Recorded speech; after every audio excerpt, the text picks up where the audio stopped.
Lost Hearts. It was, as far as I can ascertain, in September of the year 1811 that a postchaise drew up before the door of Aswarby Hall in the heart of Lincolnshire. The little boy, who was the only passenger in the chaise, and who jumped out as soon as it had stopped, looked about him with the keenest curiosity during the short interval that elapsed between the ringing of the bell and the opening of the hall door. He saw a tall, square, red brick house built in the reign of Anne. A stone-pillared porch had been added in the purer classical style of 1790. The windows of the house were many, tall and narrow, with small panes and thick white woodwork. A pediment, pierced with a round window, crowned the front. There were wings to right and left, connected by curious glazed galleries, supported by colonnades, with the central block. These wings plainly contained the stables and offices of the house. Each was surmounted by an ornamental cupola with a gilded vane. An evening light shone on the building, making the window panes glow like so many fires. Away from the hall in front stretched a flat park, studded with oaks and fringed with firs, which stood out against the sky. The clock in the church tower, buried in trees on the edge of the park, only its golden weathercock catching the light, was striking 6, and the sound came gently beating down the wind. It was altogether a pleasant impression, though tinged with a sort of melancholy appropriate to an evening in early autumn, that was conveyed to the mind of the boy, who was standing in the porch waiting for the door to open to him. The post-chaise had brought him from Warwickshire, where, some 6 months before, he had been left an orphan. Now, owing to the generous offer of his elderly cousin, Mr. Abney, he had come to live at Aswarby. The offer was unexpected, because all who knew anything of Mr. Abney looked upon him as a somewhat austere recluse, into whose steady-going household the advent of a small boy would import a new and, it seemed, incongruous element. The truth is that very little was known of Mr. Abney's pursuits or temper. The professor of Greek at Cambridge had been heard to say that no one knew more of the religious beliefs of the later pagans than did the owner of Aswarby. Certainly his library contained all the then available books bearing on the mysteries, the Orphic poems, the worship of Mithras, and the Neoplatonists. In the marble-paved hall stood a fine group of Mithras slaying a bull, which had been imported from the Levant at great expense by the owner. He had contributed a description of it to the Gentleman's Magazine, and he had written a remarkable series of articles in the Critical Museum on the superstitions of the Romans of the Lower Empire. He was looked upon, in fine, as a man wrapped up in his books, and it was a matter of great surprise among his neighbours that he should even have heard of his orphan cousin, Stephen Elliot, much more that he should have volunteered to make him an inmate of Aswarby Hall. Whatever may have been expected by his neighbours, it is certain that Mr. Abney, the tall, the thin, the austere, seemed inclined to give his young cousin a kindly reception. The moment the front door was opened, he darted out of his study, rubbing his hands with delight. "How are you, my boy? How are you? How old are you?" said he. "That is, you're not too much tired, I hope, by your journey to eat your supper?" "No, thank you, sir," said Master Elliot. "I'm pretty well." "That's a good lad," said Mr. Abney. "And how old are you, my boy?" It seemed a little odd that he should have asked the question twice in the first 2 minutes of their acquaintance. "I'm 12 years old next birthday, sir," said Stephen. "And when is your birthday, my dear boy?" 11th of September, eh? That's well, that's very well. Nearly a year hence, isn't it? I like to get these things down in my book. Sure it's 12? Certain? Yes, quite sure, sir. Well, take him to Mrs. Bunch's room, Parks, and let him have his tea, supper, whatever it is. Yes, sir, answered the staid Mr. Parks, and conducted Stephen to the lower regions. Mrs. Bunch was the most comfortable and human person whom Stephen had as yet met in Aswarby. She made him completely at home. They were great friends in a quarter of an hour, and great friends they remained. Mrs. Bunch had been born in the neighbourhood some 55 years before the date of Stephen's arrival, and her residence at the Hall was of 20 years' standing. Consequently, if anyone knew the ins and outs of the house and the district, Mrs. Bunch knew them, and she was by no means disinclined to communicate her information. Certainly there were plenty of things about the Hall and the Hall gardens which Stephen, who was of an adventurous and inquiring turn, was anxious to have explained to him. Who built the temple at the end of the Laurel Walk?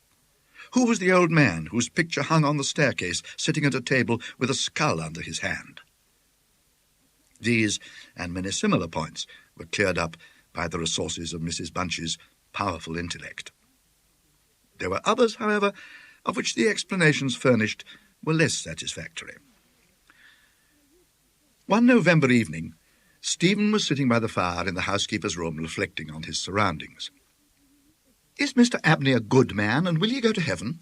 he suddenly asked, with the peculiar confidence which children possess in the ability of their elders to settle these questions, the decision of which is believed to be reserved to other tribunals. "Good? Bless the child," said Mrs. Bunch. "Master's as kind a soul as ever I see. Didn't I never tell you of the little boy as he took in out of the street, as you may say, this 7 years back? And the little girl, 2 years after I first come here? No, do tell me about them, Mrs. Bunch, now, this minute."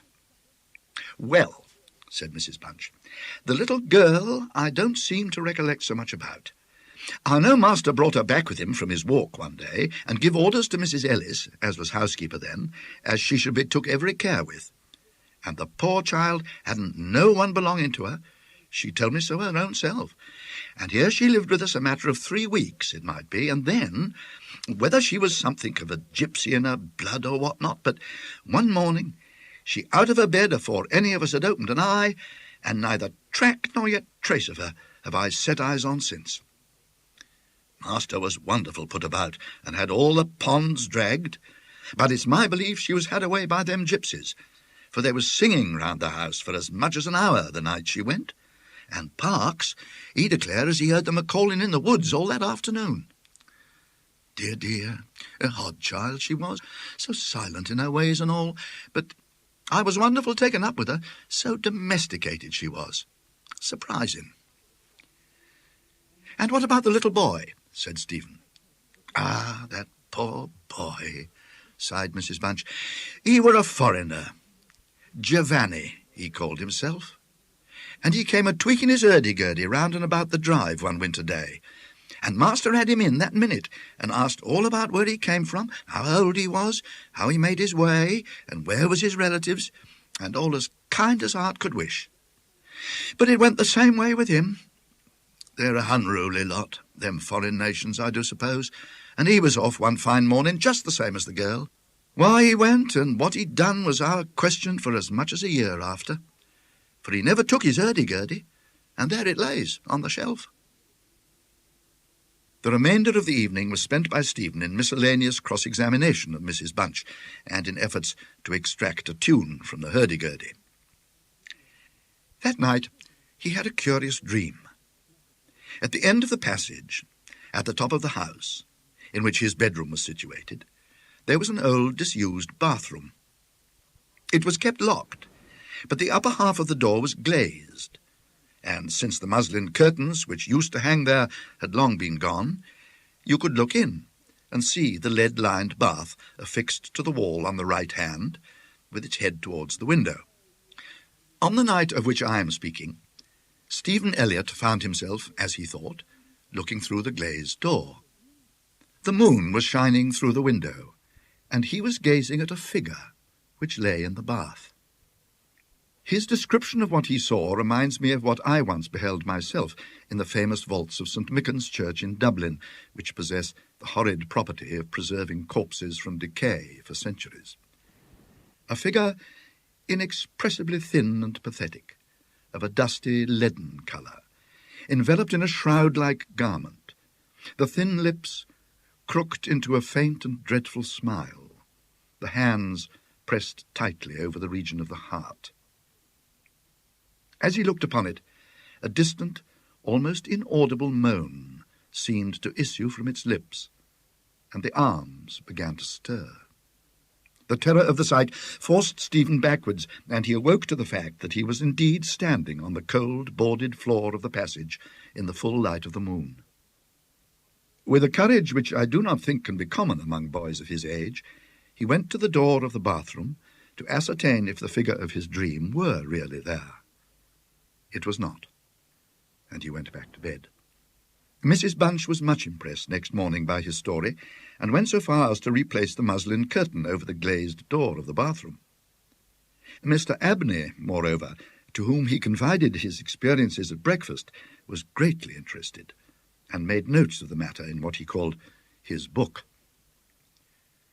The spring equinox was approaching, as Mr. Abney frequently reminded his cousin, adding that this had been always considered by the ancients to be a critical time for the young, that Stephen would do well to take care of himself, and to shut his bedroom window at night, and that Censorinus had some valuable remarks on the subject.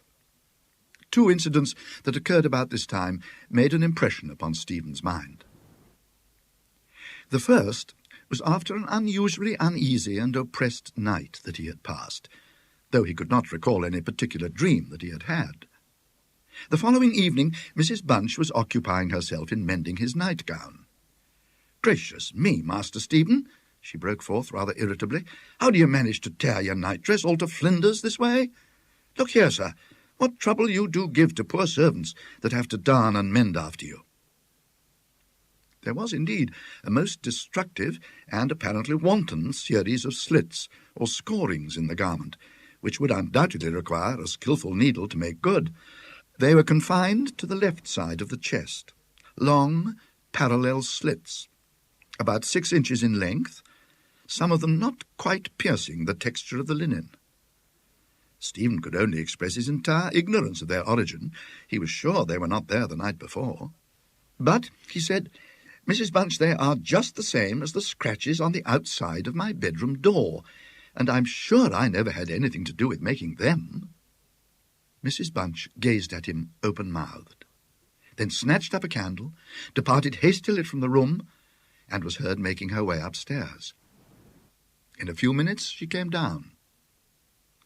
"Well," she said, "Master Stephen, it's a funny thing to me, how them marks and scratches can ha' come there.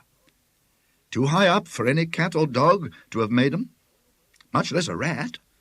For all the world like a Chinaman's fingernails, as my uncle in the tea trade used to tell us of when we was girls together. I wouldn't say nothing to master, not if I was you, Master Stephen, my dear, and just turn the key of the door when you go to your bed." "I always do, Mrs. Bunch, as soon as I've said my prayers." "Ah, that's a good child. Always say your prayers, and then no one can hurt you." Herewith, Mrs. Bunch addressed herself to mending the injured nightgown, with intervals of meditation, until bedtime. This was on a Friday night in March, 1812. On the following evening, the usual duet of Stephen and Mrs. Bunch was augmented by the sudden arrival of Mr. Parkes, the butler, who, as a rule, kept himself rather to himself in his own pantry. He did not see that Stephen was there. He was, moreover, flustered, and less slow of speech than was his wont. "Master may get up his own wine if he likes of an evening," was his first remark. "Either I do it in the daytime or not at all, Mrs. Bunch. I don't know what it may be. Very like it's the rats, or the wind got into the cellars, but I'm not so young as I was, and I can't go through with it as I have done." "Well, Mr. Parkes, you know it is a surprising place for the rats, is the Hole." "I'm not denying that, Mrs. Bunch. And, to be sure, many a time I've heard the tale from the men in the shipyards about the rat that could speak. I never laid no confidence in that before, but tonight, if I'd demeaned myself to lay my ear to the door of the further bin, I could pretty much have heard what they was saying." "Ah, there, Mr. Parkes, I've no patience with your fancies. Rats talking in the wine-cellar, indeed." "Well, Mrs. Bunch, I've no wish to argue with you. All I say is, if you choose to go to the far bin and lay your ear to the door, you may prove my words this minute." "What nonsense you do talk, Mr. Parkes, not fit for children to listen to. Why, you'll be frightening Master Stephen there out of his wits." "What, Master Stephen?" said Parkes, awaking to the consciousness of the boy's presence. "Master Stephen knows well enough when I'm a-playing a joke with you, Mrs. Bunch." In fact, Master Stephen knew much too well to suppose that Mr. Parkes had in the first instance intended a joke. He was interested, not altogether pleasantly, in the situation, but all his questions were unsuccessful in inducing the butler to give any more detailed account of his experiences in the wine cellar. We have now arrived at March the 24th, 1812. It was a day of curious experiences for Stephen. A windy, noisy day which filled the house and the gardens with a restless impression.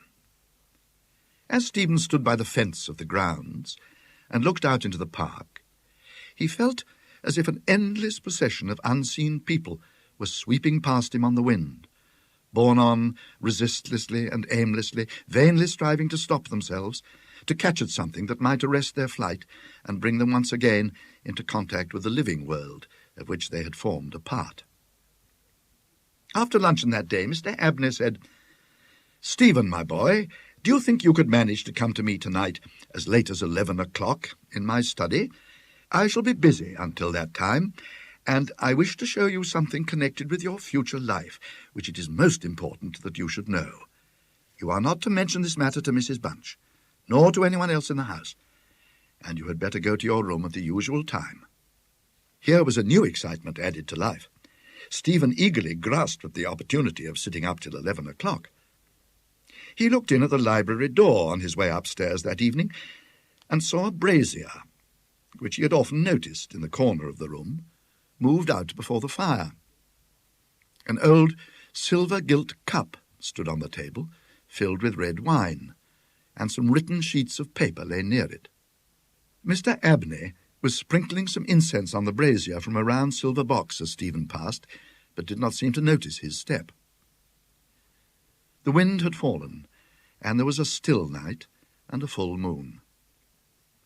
At about 10 o'clock, Stephen was standing at the open window of his bedroom, looking out over the country. Still as the night was, the mysterious population of the distant moonlit woods was not yet lulled to rest. From time to time, strange cries, as of lost and despairing wanderers, sounded from across the mere. They might be the notes of owls or water birds, yet they did not quite resemble either sound. Were not they coming nearer? Now they sounded from the nearer side of the water, and in a few moments they seemed to be floating about among the shrubberies. Then they ceased. But just as Stephen was thinking of shutting the window and resuming his reading of Robinson Crusoe, he caught sight of two figures standing on the gravelled terrace that ran along the garden side of the hall. The figures of a boy and a girl, as it seemed. They stood side by side, looking up at the windows. Something in the form of the girl recalled irresistibly his dream of the figure in the bath. The boy inspired him with more acute fear. Whilst the girl stood still, half smiling, with her hands clasped over her heart, the boy, a thin shape with black hair and ragged clothing, raised his arms in the air with an appearance of menace and of unappeasable hunger and longing. The moon shone upon his almost transparent hands, and Stephen saw that the nails were fearfully long, and that the light shone through them. As he stood with his arms thus raised, he disclosed a terrifying spectacle. On the left side of his chest there opened a black and gaping rent, and there fell upon Stephen's brain, rather than upon his ear, the impression of one of those hungry and desolate cries that he had heard resounding over the woods of Aswarby all that evening. In another moment, this dreadful pair had moved swiftly and noiselessly over the dry gravel, and he saw them no more. Inexpressibly frightened as he was, he determined to take his candle and go down to Mr. Abney's study, for the hour appointed for their meeting was near at hand. The study, or library, opened out of the front hall on one side, and Stephen, urged on by his terrors, did not take long in getting there. To effect an entrance was not so easy. The door was not locked, he felt sure, for the key was on the outside of it as usual. His repeated knocks produced no answer. Mr. Abney was engaged. He was speaking. What? Why did he try to cry out? And why was the cry choked in his throat? Had he, too, seen the mysterious children? But now everything was quiet, and the door yielded to Stephen's terrified and frantic pushing. On the table in Mr. Abney's study, certain papers were found which explained the situation to Stephen Elliott when he was of an age to understand them. The most important sentences were as follows.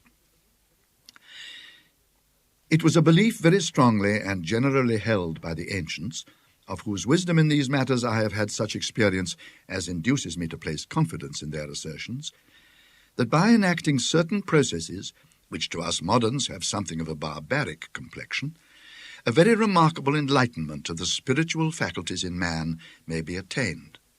That, for example, by absorbing the personalities of a certain number of his fellow creatures, an individual may gain a complete ascendancy over those orders of spiritual beings which control the elemental forces of our universe.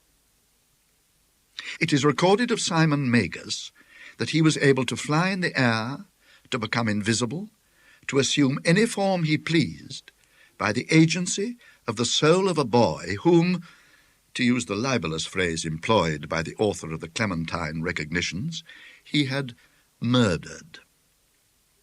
I find it set down, moreover, with considerable detail in the writings of Hermes Trismegistus, that similar happy results may be produced by the absorption of the hearts of not less than 3 human beings below the age of 21 years.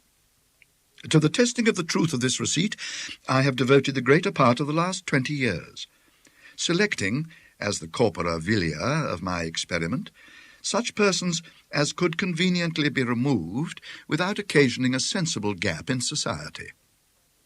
The first step I effected by the removal of one Phoebe Stanley, a girl of gypsy extraction, on March the 24th, 1792. The second, by the removal of a wandering Italian lad named Giovanni Paoli, on the night of March the 23rd, 1805. The final victim, to employ a word repugnant in the highest degree to my feelings, must be my cousin Stephen Elliott. His day must be this March the 24th, 1812. The best means of effecting the required absorption is to remove the heart from the living subject, to reduce it to ashes, and to mingle them with about a pint of some red wine, preferably port. The remains of the first 2 subjects, at least, it will be well to conceal. A disused bathroom or wine cellar will be found convenient for such a purpose. Some annoyance may be experienced from the psychic portion of the subjects, which popular language dignifies with the name of ghosts. But the man of philosophic temperament, to whom alone the experiment is appropriate, will be little prone to attach importance to the feeble efforts of these beings to wreak their vengeance on him. I contemplate with the liveliest satisfaction the enlarged and emancipated existence which the experiment, if successful, will confer on me, not only placing me beyond the reach of human justice, so-called, but eliminating to a great extent the prospect of death itself. Mr. Abney was found in his chair, his head thrown back, his face stamped with an expression of rage, fright, and mortal pain. In his left side was a terrible, lacerated wound, exposing the heart. There was no blood on his hands, and a long knife that lay on the table was perfectly clean. A savage wildcat might have inflicted the injuries. The window of the study was open, and it was the opinion of the coroner that Mr. Abney had met his death by the agency of some wild creature. But Stephen Elliott's study of the papers I have quoted led him to a very different conclusion.